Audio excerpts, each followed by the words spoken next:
Welcome to the Beyond Barriers podcast. If you're an ambitious woman who wants to advance in leadership, then this podcast is for you. This podcast is co-hosted by Nikki Barua, digital innovator, serial entrepreneur, author, and speaker, and Monica Marquez, senior corporate leader, ex-Googler, and diversity expert. From inspiring stories to cutting-edge strategies, you'll learn how to develop the skill set, mindset, and tool set to get future-ready fast and accelerate your success. Hi, I'm Monica Marquez, your host for today's episode. Bank of America's Patricia Pacheco De Baez has grit. She learned it from her fierce Latina mother who taught her how to work hard and strive for excellence, something Patricia has carried with her all throughout her career. Patricia started as a temp in the financial industry, always grateful for every opportunity she was given, whether big or small. All she needed was a foot in the door. And once there, she began to stand out and advocate for herself.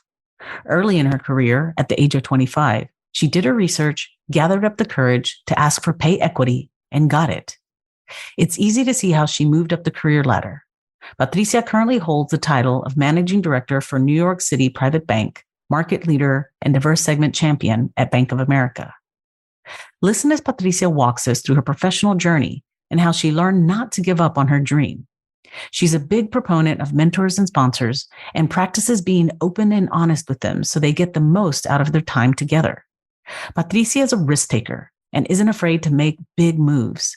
And she shares with us why she thinks working hard and striving for excellence are the keys to success. Visit IamBeyondBarriers.com, where you'll find show notes and links to all the resources in this episode, including the best way to get in touch with Patricia. Welcome, Patricia. Thank you so much for joining us on the Beyond Barriers podcast. We are thrilled to have you here. And I can't wait to share your story with all of our listeners because just knowing you and getting to know you, I just love your energy and the fierceness that you have. And just, you're a true Latina fuerte. So I want to share your story so that it inspires others to know, how did you get there? And maybe, lessons you've learned will help them get there as well and maybe get there faster. So without further ado, I don't want to waste any more time. Let's dive in and share your story. What have you learned along the way? And, what are some key lessons that you'd love to share as part of that journey? Well, thank you. Thank you, Monica, for inviting me to this incredible podcast. And thank you for everything you do to amplify the Latinas and the women's stories. So a little bit about me. I'm from the Dominican Republic originally. I arrived to the States when I was 14 years old. It was by accident, to say the truth. My mother, unfortunately, passed away back in the Dominican Republic. I was 13, 14 years old when she passed away. And then I arrived to the States due to that circumstances to visit my aunt. And typical Latino style, the woman in my family decided that the best course of action was for me and my brother at the time to stay living in the States. So this is how my immigrant story started. I came without knowing one word of English. I only used to know how to say nice to meet you. I still have a very heavy accent, but that's my story. But arriving to the States as an immigrant and leaving everything behind, leaving my family, a lot of my family members and my friends, my teachers, everything I loved, was a really big moment because in addition to losing my mother, I was also losing my island, mi tierra. So it was really impactful. But at the time, I remember very clearly, I kept, thinking of my mother, what my mother would do. And my mother, since an early age, she was fierce. She was totally, since an early age, always told me that the most important thing was education, that she wanted her children to go to college.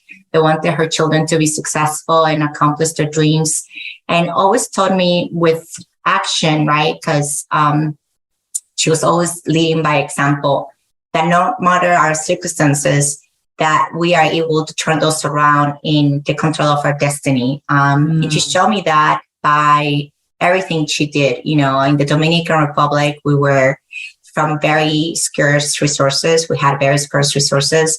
And she used to work 3 jobs and going back to school, doing her master's and MBA until at the end of her journey, her end of her life, she was actually working at Banco Central de la República Dominicana.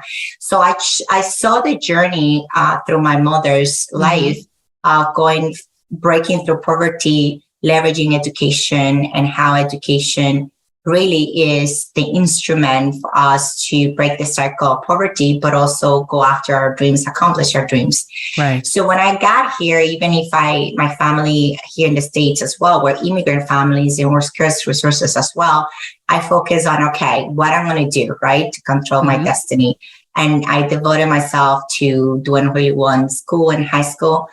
And then I ended up in college, in university, thanks to the help and the support of my counselors, but also of many people around me that believed in me and wanted me to succeed.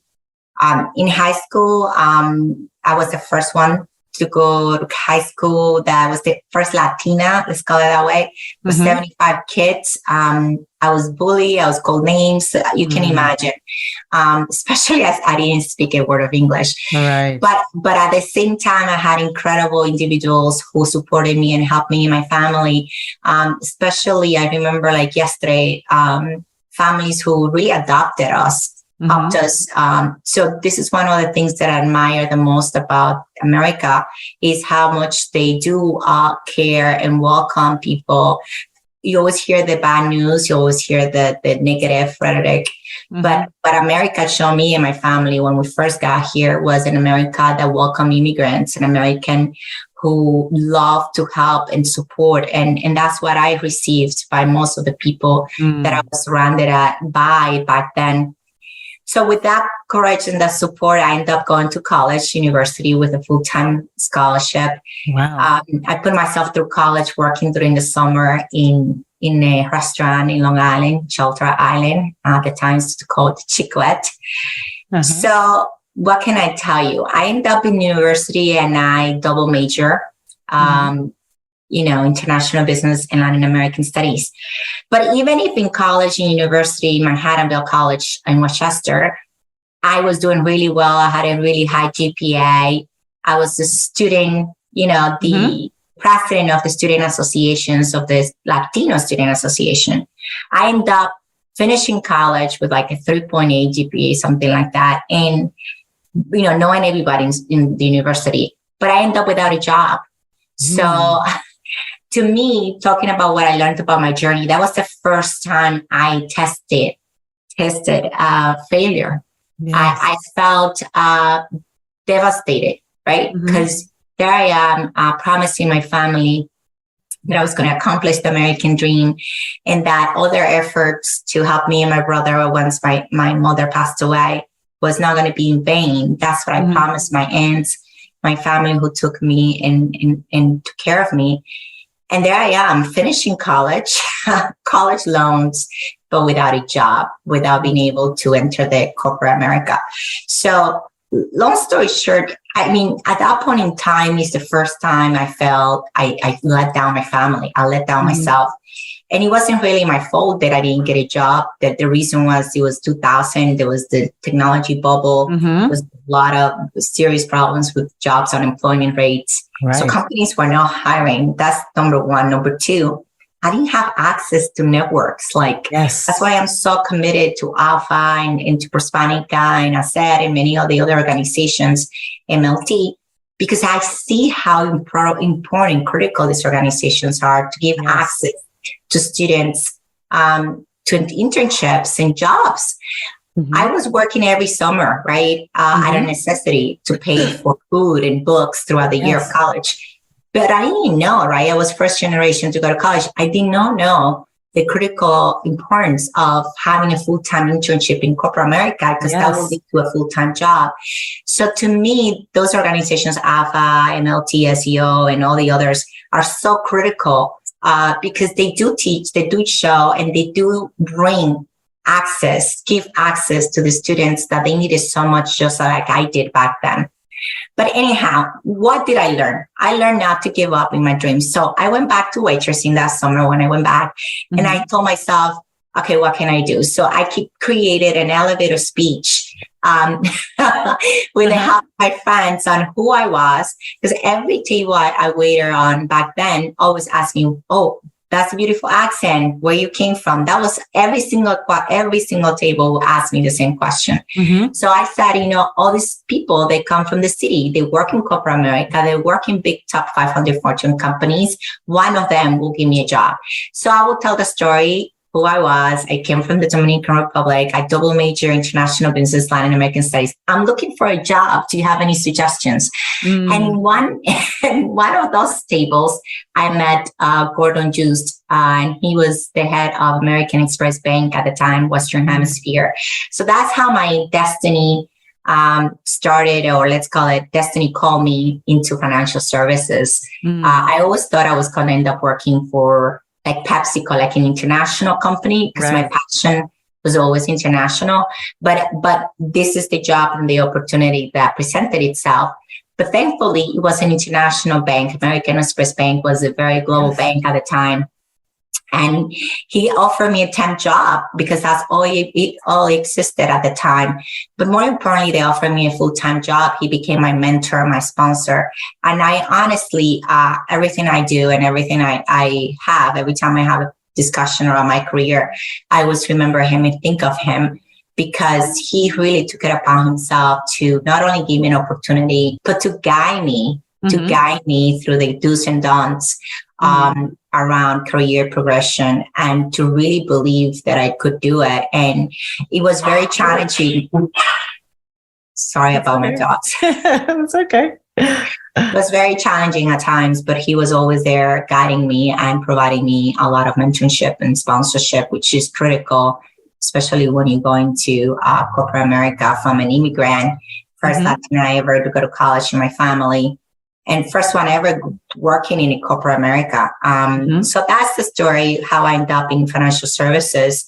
And then a couple years later, I was working in Amex, and then I was asked to join JP Morgan to cover Latin America, because at the time when I started working in Amex for 7 years, I was working covering North America financial institutions in the Midwest and Canada. So again, my passion was Latin America. I studied Latin American studies, but given that I was very young at the time and still didn't have enough banking experience, covering emerging markets was not really an opportunity.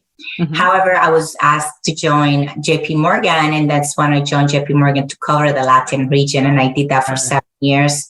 After those 7 years, I was invited to join Bank of America to cover corporate banking, and basically covering Latin American multinationals, companies above $2 billion in annual sales here in North America. And towards the last 3 years, I was also covering consumer and retail luxury brands, names as Unilever, Salvatore Ferragamo, and many others. But again, always in relationship management roles, in banking roles, covering relationships. And the last year has been a very interesting year, because I was promoted to managing director in corporate banking, corporate investment banking. And then I was invited a year later to join Private Bank. And in this role, many times I thought about, what would I want to do next, right? After getting my managing director promotion in corporate banking, what I want to do next? Do I want to continue covering clients? Do I want to go into management? What is my calling?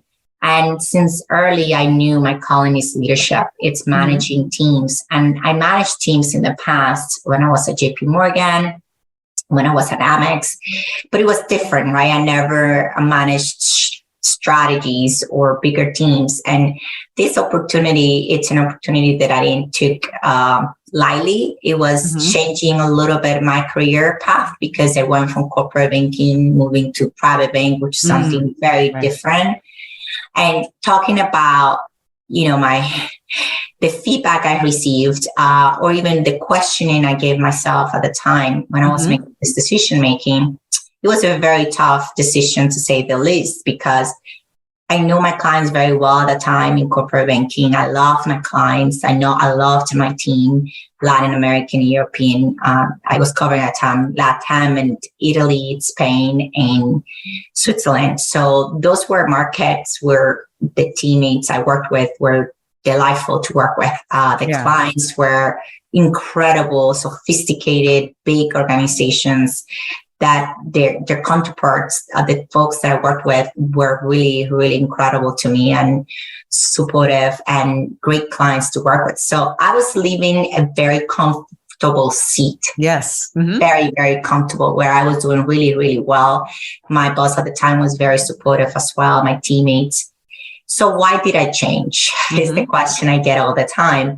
And the reason why I changed is because maybe I'm a little bit crazy, but I think it's the right thing to do. It's like every time I'm very comfortable with the role, I ask myself, what else can I do? Yes. And how can I stretch myself? And how can I get out of my comfort zone to help me grow as a professional, but also as an individual?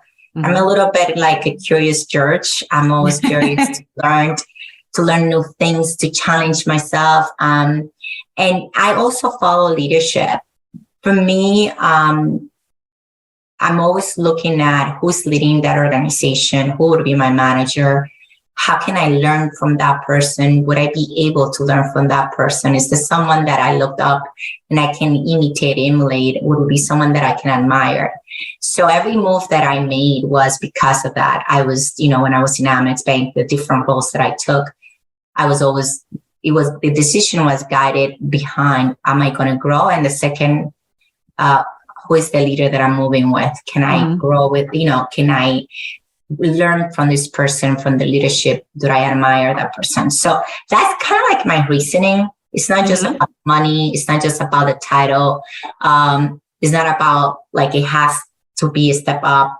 It's always about, am I growing? And am I going to learn from the leader? And do I really believe, right, in the strategy for growth of at that time that is presenting itself? So that's why I moved to Private Bank. I follow what they're working on. Their leadership, it's impeccable. Great leaders that I am very lucky to work with, who I'm learning from every single day. And the last thing I'm going to say about my move is I was looking for something where I was going to marry both of my passions. So today I'm a market leader managing, working with a team of private client advisors. But in addition to that, I am driving their diverse segment business development strategies in New York market. And I wanted to marry both of my passions, and I couldn't figure out how to do that. And this role gives me that, my passion of business development, plus my passion of diversity. My entire career, the last 22 years, I've always been a volunteer, right? I always have been the chair of Hola or Adelante or Ahora, which are the different, employee resource groups in the 3 companies I worked in.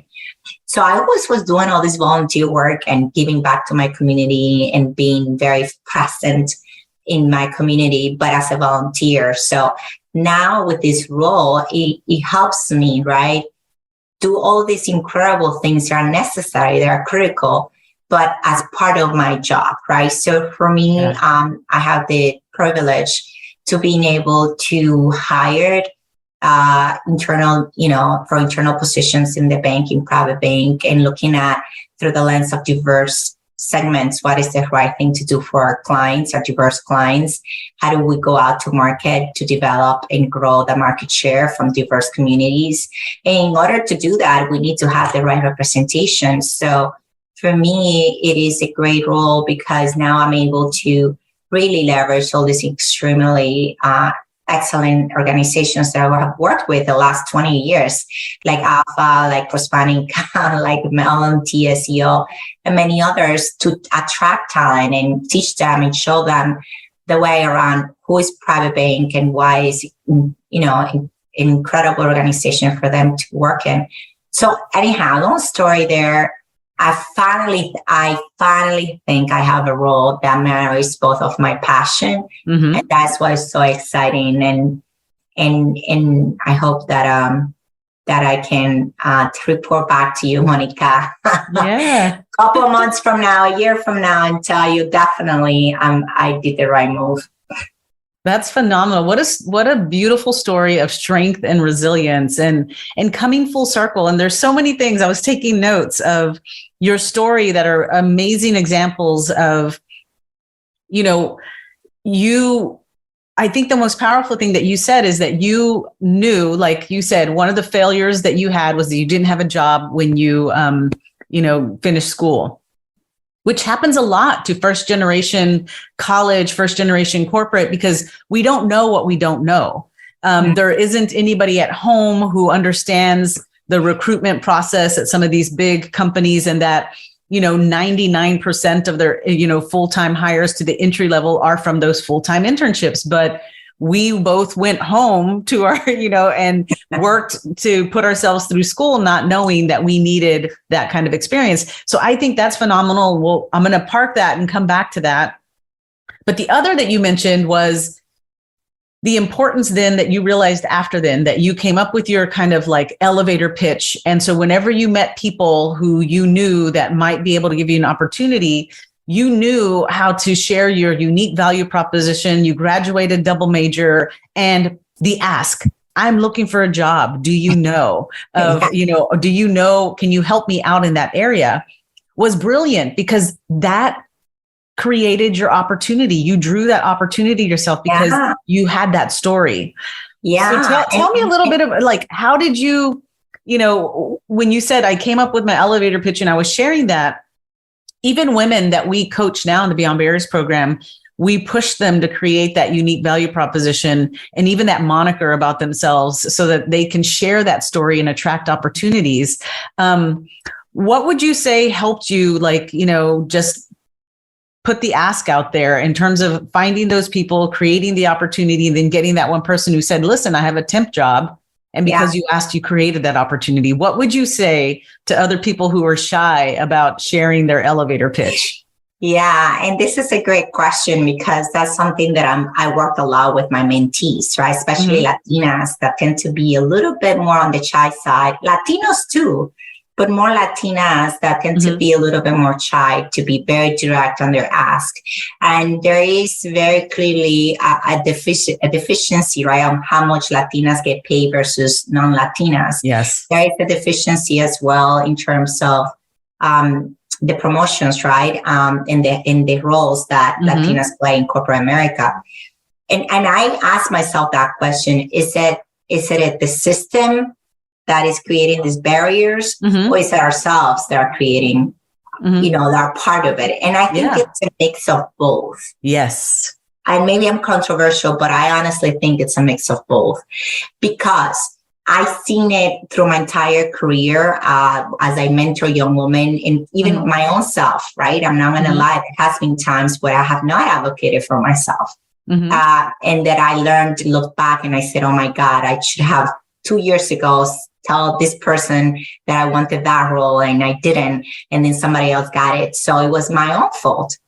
So what I tell about why I did this, about the elevator speech and asking every single table, it was out of necessity, right? It was kind of like a sense of urgency. I had $35,000 of college loans. I needed to pay bills, and I didn't have mom and dad to do so for me. So I had to get a job. Right. So I realized, I have a lot to offer as a student, even back then. And I'm really a hard worker. All I want is an opportunity. And I remember when this gentleman said, it's just a temp job. He told me in a way as if he was going to be discouraging to me. And I told him, I don't care, even if it's just to bring coffee. All I want is an opportunity. All I want is a door to get open in corporate America. That's just me alone that would accomplish my dreams. And I remember going to American Express building, this huge tower downtown in VC Street, and sitting there looking at these huge palm trees and the twin towers and looking at it. And I was overwhelmed by emotion. And it was a temp job. But to me, I have already made it by being in that building. Getting through the door. Yeah. Getting through the door and being invited to meet these incredible professionals that have been in banking for 20, 30 years.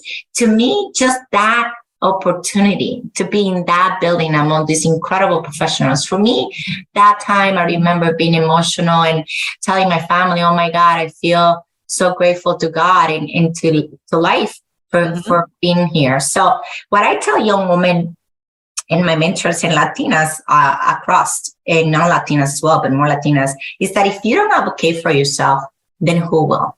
Yes. You have to be your best friend. Like they say, you have to love yourself so others can love you. It's the same thing, right? You have to be your biggest ally. You have to be your biggest advocate. Because if you don't do it, then who's going to do it?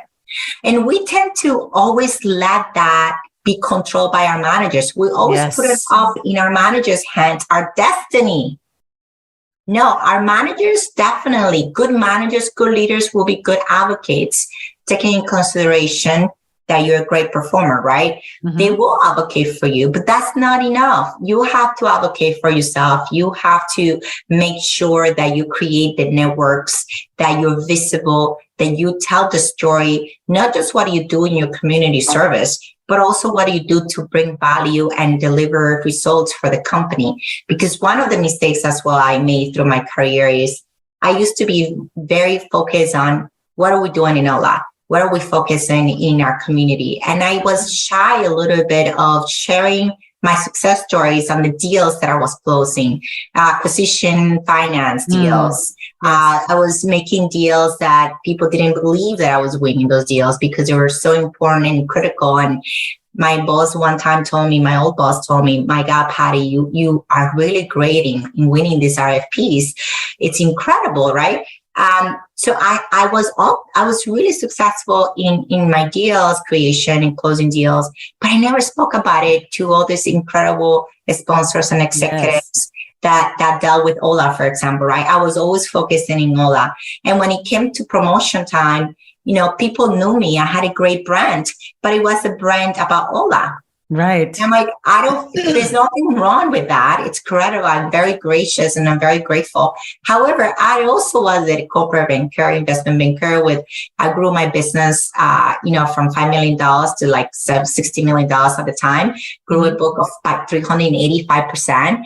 So when you looked at the book and you looked at the numbers and what I had accomplished from a deal making perspective, I was already way ready to be a managing director. Yes. But because my advocacy and my desire to do right by my community and give back to my community, I always advocated for my community first. So I shied away from sharing the deals that I was working on. I shied away on talking about, not just the deal, but what the revenues were looking like in my book, on my scorecard. And I learned through that process of managing director that, hey, you know what? There's nothing wrong with you sharing for 2 seconds. If you're in front of a very senior person in the bank for 2 seconds, what are you working on? Yes. What deal are you working on? What part of the business are you working on, right? And then you go into discussions about online community and all that. There's nothing wrong with that. So I see others do it, especially men. Men have no problem in talking about, I just closed this deal of $600 million. We just, cost savings of $100 million. They have no problem. And it comes so naturally that they're really good at that. And I think that's the way for us to do. We need to do that. And then they go into the discussion, okay, we need to do more for diversity. We need to do more for this and for that. So I think it's a balance. But I learned through that as well. And the last thing I tell you around us advocating ourselves, I negotiate every single time I get a new job, big time, every single time, because I also learned early on in my career that I was getting paid way less when I was, about 24, 25 years old. And then my peers, and I was devastated by it because it was shocking. But I came in as a temp, right? So I was basically the lowest salary, right? Because I came in as a temp. So it was nobody's fault but the system, right? When you come in, it's kind of like you come in with this strange, every year you get 2-3%. Yeah. So increase. So it's not that it's really intentionally about not wanting to pay you more. Yeah. It's the fact that you are in the company for so many years, then little by little, right? Those increases don't really increase that much dramatically. Yeah. So what I realized when I learned that I was getting paid so below my peers for the same exact role. And I had to have had a very tough conversation with my manager at the time. I was 25 years old. Mm-hmm. And I told my manager, okay, and maybe this sounds too bold, but even my eyes were teary and I was a little bit emotional because it was my first time again dealing with disappointment. Mm-hmm. And I felt betrayed. But I had to have that tough conversation, emotional conversation, but very effective. Oh, you changed my role description, or you pay me the same as my peers for the same role that I would do. And because 3 of us are doing the same role, I'm killing it. I'm doubling the numbers. Yeah. My 2 other peers are not, and they're getting paid $40-something thousand more. So at that point in time, I was young. I was putting my job at risk. Mm-hmm. I was lucky, obviously, because my boss was kind and patient. But at least I'd say what I had to say. And I said it in a respectful way, in a calm manner. And at the same time, I had nothing to lose because or he changed my role, I would have less responsibilities, but I was going to get paid the same. So within 3 months after that, they increased my salary and put it at par with everybody else. But that's when I realized your biggest advocate is yourself. Yes. You have to look at what are you currently doing? Are you performing? At what levels you're performing? And you should ask for what you think you deserve. And obviously, leading with performance is critical. You have to deliver above expectations over and over again. If they tell you A, you go deliver A, B, C, D, not just A. Right. And that's something that I always tell my mentees as well. It's not just because you're you, right? Things come to you. You have to lead with performance delivery. So once you execute and you're delivering above expectations, then you have a right. You have a right to negotiate. Yes. You have a right to advocate for yourself. You have a right to have tough conversations when you don't get the promotion that you think you deserve. Yeah. And in a respectful manner, because people think by screaming and yelling, it's no, that's not what I'm encouraging. I'm encouraging for you, for all of us, including myself, to really know our numbers, to really know, be very courageous enough to have conversations, not just with our managers, but also with our mentors and our sponsors about what we think we need and want and deserve. Because another thing that I didn't do really well early on in my career was I never used to be very honest to my mentors and sponsors about what's going on in my role. So I used to say, I'm doing really well. This is my delivery. Yeah, I'm doing really well. So what I realized later on, I think this happened at JP Morgan, that, I had a very great mentor. She was so great, a great mentor, sponsor, and very tough woman. And she said, Patty, every time you come here, you tell me how great everything is and how everything is going and how happy you are. But then why do you need me, right? Like, what can I help you with? I need you to be honest. What do you need me to help you with? There must be something you need me to help you with. Right. And I was set back because I'm like, oh, okay. So I need to be honest. and that was I was still very young, but that was, thank God this happened early on because I realized your mentors and sponsors are there for a reason. They're there to advocate for you, but they're there to guide you. If you're not self-aware about your weaknesses and the areas that you need support and help, and you don't use and leverage your mentors and sponsors to help you on that, then what you need them for? Yeah. So for me, that was another huge learning experience. And all of us, no matter what role, no matter how high up you get in corporate America, all the way up to the CEO of organizations, they need support, they need help, they need guidance.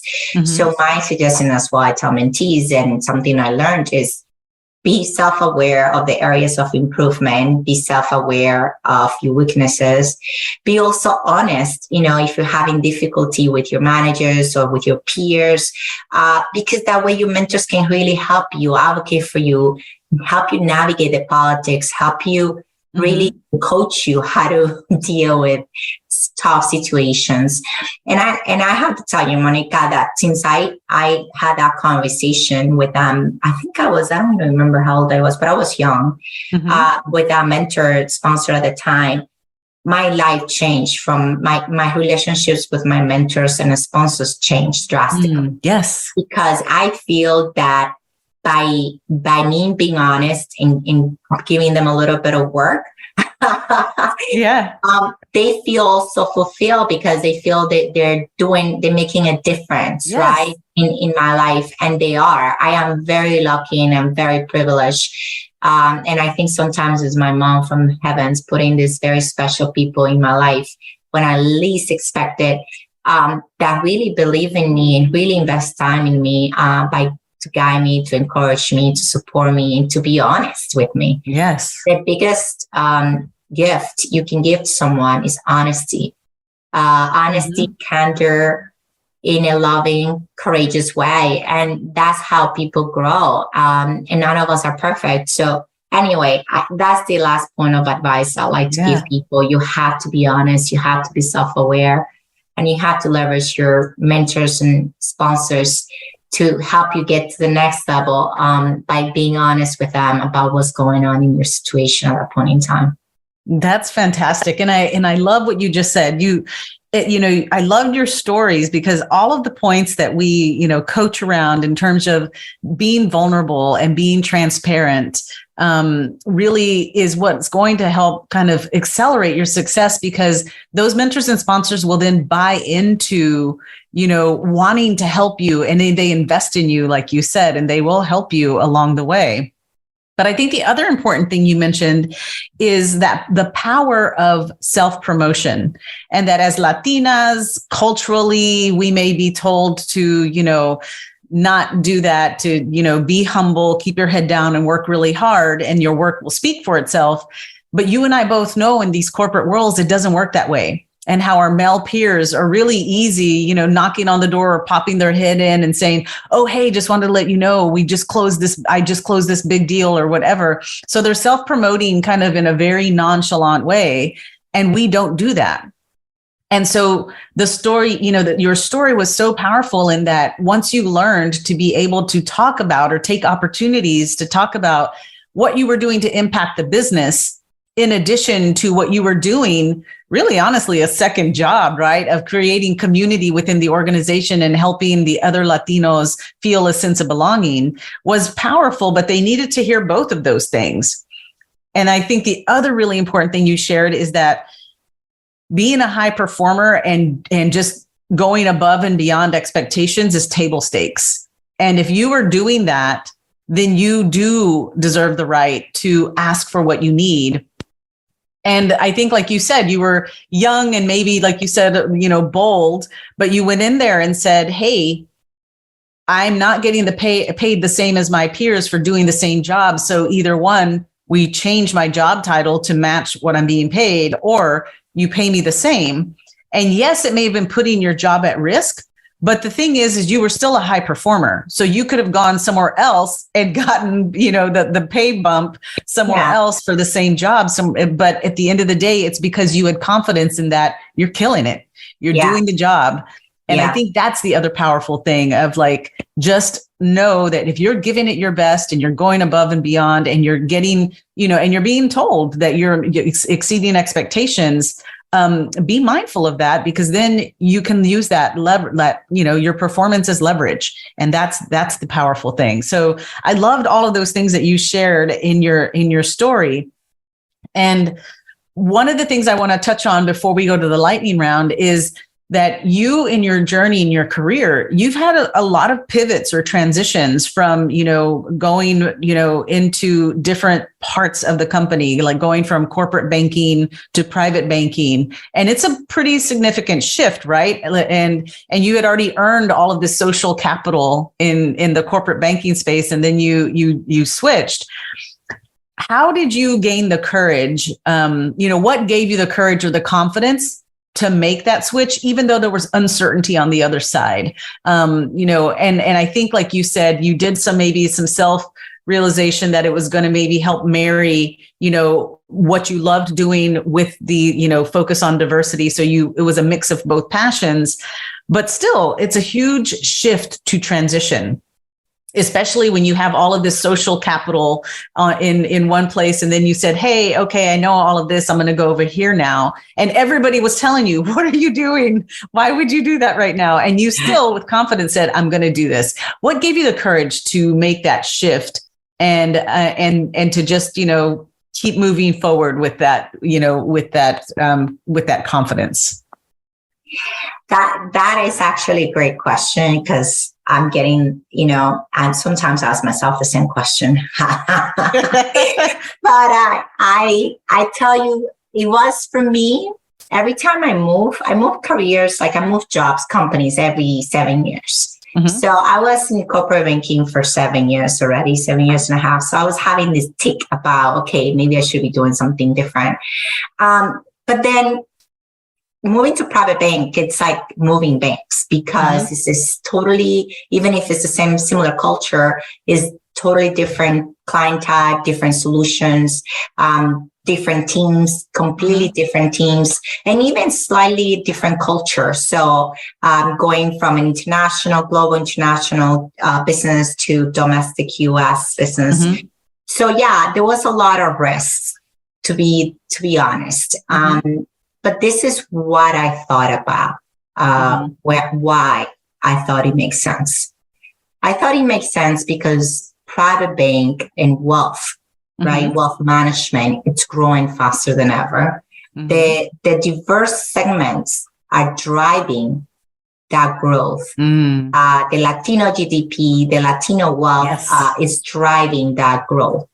So if I look at wealth management as an industry, in the USA and even globally, the drivers there of growth are immigrants, diverse communities.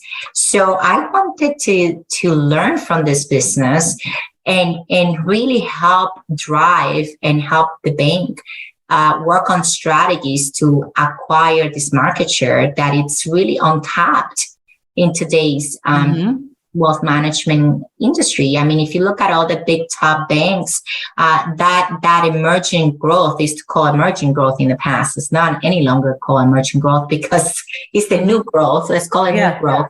It's coming from these diverse communities. So I look at when I moved from Amex to JP Morgan, they were revamping Latin American region. They had like a 5 or 6, 7 market share, and they wanted to become the number one. So that kind of revamping, creating new strategies, being part of something new, that excites me. That gives me energy. Going into private bank right now, under new leadership as well, a few years ago, Katie Knox also moved to private bank. There's a lot of new leaders in private bank as well. And there is a lot of new focus on growing diverse segments in developing this business, this market share, going after this market share that is really on top by all our peers. So being part of something new, it's really exciting. You get to learn a lot. You get to make mistakes, but also pivot. So that to me was exciting. The second thing, the second reason why I moved is because I wanted an opportunity to lead, right? To go into management. My prior role, I was an individual contributor, and I had my scorecard, I had my clients, I have my teams, my analysts, my associates that work with me, but was more on an individual contributor role. So I wanted an opportunity to be in management, work in strategy, managing a P&L, a market. Because my goal, my dream is to lead a private bank unit one day. So to set myself up for that, I need to learn, right, how to be a market leader and how to be a manager in your local market. So at the end of the day, it was risky because I love something that I'm comfortable with, that I was doing really well, that people really knew me for. But at the same time, I'm acquiring a lot of new skill sets, like to my toolkit, right? Yeah. And there is risk, but there's a lot of rewards. And I'm not gonna lie and tell you it's easy. It's not easy. There's many uncomfortable days. There's days that I feel like, oh my God, what did I do this? But it's exciting when you see, I've been here for a year and I look back and I'm like amazed on all the things that I have learned. Yeah. Even from the difficult days, I'm amazed as well on how I handled those difficult days compared to a few years ago, right? So I am evolving and growing, and I encourage everyone, when they're tapped for an opportunity, especially women, we need to be 110% ready to take a new role. Yes. And that was me. And I think I probably would have grown faster, even more, if early on in my career, I would have been more risk taker. Yes. I was very risk averse when I was young, early on in my career, because honestly, if I lost my job, I lost everything, because really didn't have a family member to pick up my bills, right? So I had to do it on my own. But there were times early on in my career that I was asked to take jobs, but I always felt like, oh my God, I'm not ready. I don't have every single skill set, right? And therefore I cannot, I don't want to take a chance to fail. Right. Now that I'm 44 years old and that I'm a managing director and that I'm taking so many risks. And even if I feel those butterflies, even if I'm nervous, even if I'm anxious, even if I feel I'm not good enough, the imposter syndrome, guess what? As time passes and I learned the business and I learned how I can, what areas, what skill sets do I have that can add value to my teammates and to my teams, then I feel okay. Then I feel, it's the right thing. It's the right move, right? And that's what I encourage people. You don't have to have 100% of skill sets. You just have to focus on the skill sets that are transferable to the new role. Yes. Number one. Number two, you have to focus in listening to your voices of confidence, your voices that tell you, yes, you can do it. And the peers, your teammates, your sponsors, your mentors who encourages you and tells you you can do it. So even if you don't believe in yourself, let's call it that way, and you don't believe that you're 100% ready, but if somebody taps you to the role, because they know you can do it. They have trust in you. Yeah. Yeah, I mean, honestly, like, why would someone tap me to do this role in private bank if they thought I wasn't ready? So when I was doing, back to your question about the transitioning, the third part of it was, in addition to wanting to learn and wanting to do be part of it, something new and exciting, I was told by many very senior people and also peers that I definitely have what it takes to do this role. And I was like, wait a second, if everybody's telling me, people that I really respect and admire and care for, really believe that I can do it, they're going to champion me and they're going to support me and they're going to be my guiding light when I need it. And I have to tell you, Monica, that's exactly have been the case. I'm very fortunate and lucky, like call it that way. And I said it all the time, that I have peer mentors, regular mentors, sponsors, like a whole community that encourages me, especially in Bank of America and outside of Bank of America, that encourages me to think bold, to think big, to be courageous enough to go after the goals and the dreams that I may have. And obviously, there has been many mistakes I've done along the way. But I finally, at 44 years old, I finally feel that it's okay to make mistakes. Because out of mistakes, that's when you learn. That's when you pivot, and that's when you improve. So I really think, no matter what happens, you have to believe in yourself. And you know what is the worst thing that can happen? You lose your job, then you get another job. Yes, exactly. Yeah. What a phenomenal, I loved your answers. What if you could pinpoint the invisible ceilings limiting your success? Imagine having clarity on your strengths and barriers so you can take action and gain unstoppable momentum to advance as a future-ready leader. Well, that's exactly what the Beyond Barriers quiz will help you discover. You'll get your personalized score based on the 25 essential elements proven to accelerate success in the digital age, so you can understand what's holding you back and where to focus your efforts. The Beyond Barriers quiz is completely free and takes just a few minutes. Go to iambeyondbarriers.com/quiz and take the quiz today. There were a couple of things that you talked about, is that, every 7 years you would get this itch and you would change jobs, but you realize that you don't necessarily need to change companies. There's opportunities within the organization that you can take that feel like you've left and gone to another company, but you're still under the same umbrella. And there is some of that social capital that follows you because you've made your mark in the organization. Now you're going somewhere else within the organization, which is smart.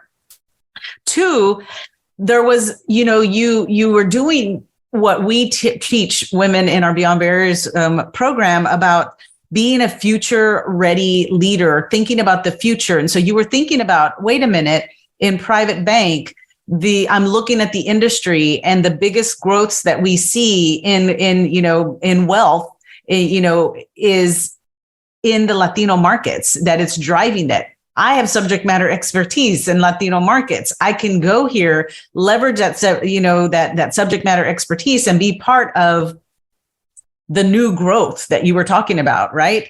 In wealth management. And so I think that was really powerful too, where you were being your future thinking of, this is an opportunity where I'm perfectly positioned to make a mark because I have subject matter expertise in the Latino market. That's what's driving. And I can go to private bank and bring all of that knowledge with me and be part of that, which I think is phenomenal, setting yourself up for success.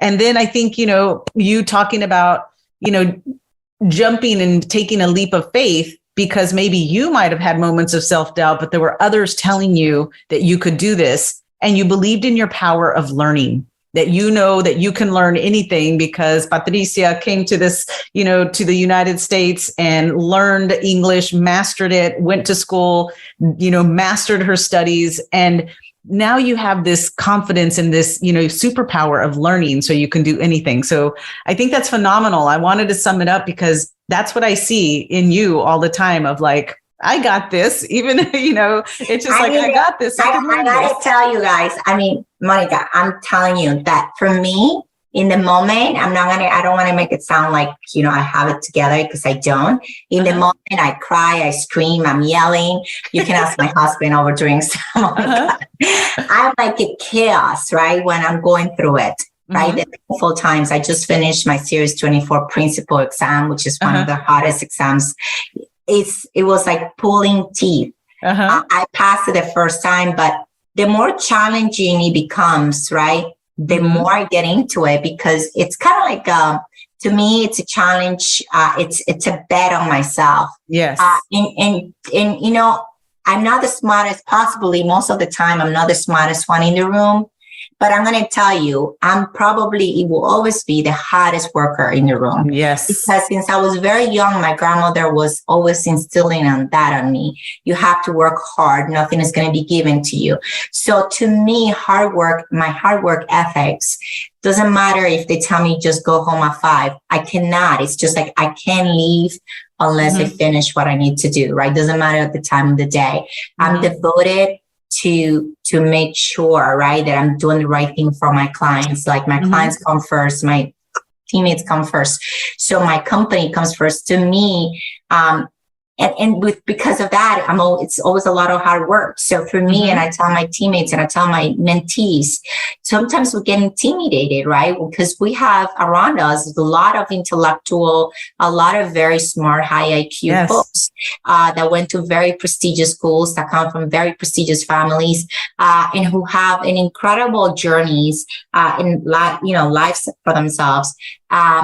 But that doesn't matter, because at the end of the day, each and every single one of us have something to bring to the table, something special to bring to the table, something that differentiates us, and something that I gotta say, and I said it very boldly, something that makes you unique. Yes. So to me, that's what I focus on. What makes me unique? It's that I'm a very hard worker, and it is unique because I think it's unique because it's not just a hard worker that I work a lot of hours, but that I always go above and beyond on everything that's being asked of me. If you tell me, Patty, do an event, let's put something together. Instead of bringing you 50 people, I bring you 100 people. Like I'm always going, like stretching myself. Like, how can I do this better, right? How we can do this better. And that's what I tell my teams about all the time. It's not just let's do something just to do it, right? Let's do it right. Let's do it that we all are so proud of ourselves. Yes. And sometimes it's a little bit tough because I drive people crazy. But you know what? That's where excellence comes from. Yeah. That's where we stretch ourselves and become better than what we used to be a day ago, right? When we're raising the bar of excellence, raising the bar of doing the best by our clients and our communities. And that's what I really believe in, striving for excellence every single day, even if that means a lot of hard work and dedication. But that's what it takes. That's what it takes to be successful in anything in life, whether it's corporate America or your personal life. It's striving for excellence and hard work that gives you success. There's nothing, you could have millions of dollars that you inherited, but if you don't strive for excellence and work hard, still those monies can just disappear, right? Because you can get out of it. Yes. So anyhow, I'm just that's how I strive. That's how I work. And it's just me. That's who I am. And I can't help it. Right. Embrace it. And I love that mentality of excellent, of, just be, you're like you were saying, strive for excellence and be better than you were yesterday. And I love that. And if you think about it, even if you improve 1 degree every day, at the end of a year, you're 365 degree, better than what you were a year ago. And I love that. Patricia, I could talk to you for hours and hours. I know. But on that point, sometimes also like, especially women, we compare ourselves, right, to other people. And that gets on the way sometimes of our ego, right? And of our self-esteem. And my other tip right there is stop comparing yourself to people. Yes. You are who you are. You are powerful. You are courageous. You have uniqueness about yourself. You have something to bring, especially Latinas. We have a lot of superpowers to bring to the table. So I really believe that our comparisons should be with ourselves. Yes. Be self-aware on your weaknesses, but focus on your strengths. Amplify your strengths and work at the same time on your weaknesses. Because also I seen, including from myself, I seen it that we'll just focus on the weaknesses. Oh my God, I have to work on this. Oh my God. But what about your strengths? Yes. We have to amplify our strengths. Yes. Amplify our strengths. At the same time, fixing our weaknesses. But don't dismiss this. Yes. This is what makes you unique. This is what makes you special. And this is how you adding a lot of value to everything you do. So anyway, I just want to finish with that because that's to me the last, let's say 48 months maybe, or last 2-3 years. 3 years ago, I went through the process of managing director, and a lot of these themes, I came through that experience. And now a year ago, as I transitioned and pivoted my career to something different that I never done before, also a lot of those things came through. So thank you again, Monica. Yes, no, I love it. I could talk to you for hours and hours. And, we're friends and I love you, but hearing your whole story again just makes me love you even more. And I can't wait for our audience to hear your story because it's so relatable. And I think they're going to find so much that resonates, of your story, and they see themselves in you, which, they can see it and they can be it. And so we're going to have a new crop of young Latina MDs popping up everywhere after hearing your story. But before I go, I do want to ask our famous lightning questions that we love to ask all of our podcast guests, because this I love, because then they can start kind of doing a little bit of that or getting inspired by your answers. So first question, what book has greatly influenced you? So I wanted to show this book. It's called Extreme Ownership by Joko Willink and Leif Babin. I love it. And yes, look at that. How Navy SEALs lead and win. And you even have it dog-eared. I see tags in there. You have notes in there. Yeah. So a very senior executive in the bank suggested that book a couple of years ago. And it's about ownership, right? As leaders, right? Taking ownership in every element, in every aspect. But not just as leaders, but also as individuals in your family, right? Have become accountable. Yeah, ownership and accountability. To drive change. What can you do as an individual to drive change? So that's a very, very good book. Very effective, by the way, because it gives you very tactical examples of the Marine that can be transferable to corporate America and also to day-to-day living. So I loved it. I love that book. All right. What is your favorite inspiring quote or saying? I have a lot of those, but I think I recently heard, and they thought they could bury us, from Angela. Yeah. But then I rise. Oh. But then and then I rise. That poem. It's so beautiful and so powerful. And recently, I was in a gala for COP, and there was a lady, I can't remember her name, which is a top executive in the NFL, and I think in the NFL. But she was talking experience, and then she said, in your darkest hours, when you're about to give up, just remember, it's not about me. Others, it's not about me. Yes. So when it gets tough, when it gets hard, just remember, as a person of color, as a woman of color, it's not just about me. I love that. It's so powerful. Just gives me chills. Yes. And I will rise. So when things get tough and I feel defeated, I will rise. Yes. So, I love that. So maybe this will lead to the next question. What is one word or moniker you would use to describe yourself? Grit. I believe that 100%. And I see, I hear the stories of your mother and I see your mother in you. It's grit, full of grit. I love it. What is one change, habit, a behavior, action that you implemented that changed your life for the better? Meditation. Meditation. So people kept telling me about meditation for years. And by the way, that's an area of my personal life I need to improve, which is get habits to improve my health. But let me tell you, I never can stay still. I'm always thinking. I go to sleep and I'm thinking about my long list I have to do next day. So recently I was doing all these tests, right? The certifications, and my husband is like, you should do meditation, because I was getting a little bit too anxious about those tests. And I have to tell you, I love it. It's like you put the music on, stay still. And it's only like 10, 15 minutes, but I walk away every single time, like if I went to a 2-hour massage. Yes.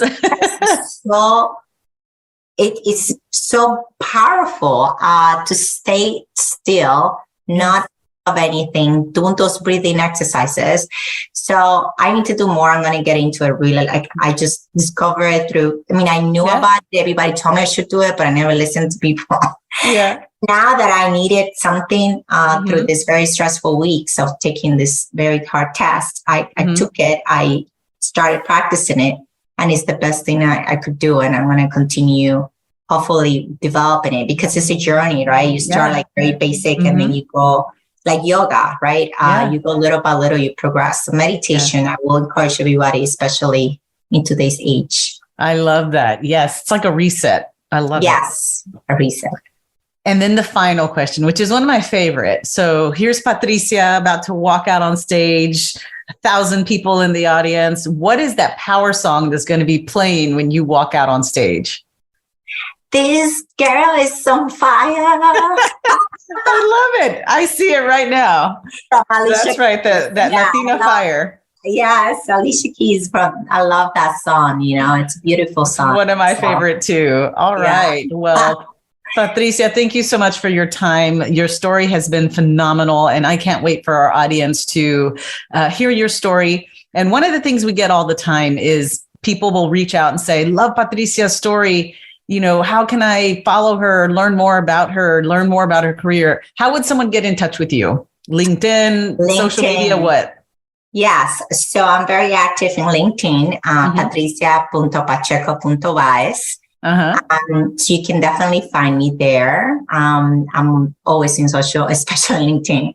So I always respond messages. So if you feel free to reach out, and I try my best. That's one of the things I'm very proud of, to get coffees and make time, even if we don't have time, make time to mentor and support others.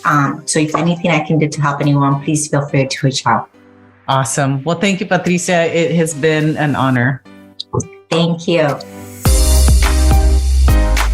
Thank you for listening to the Beyond Barriers podcast.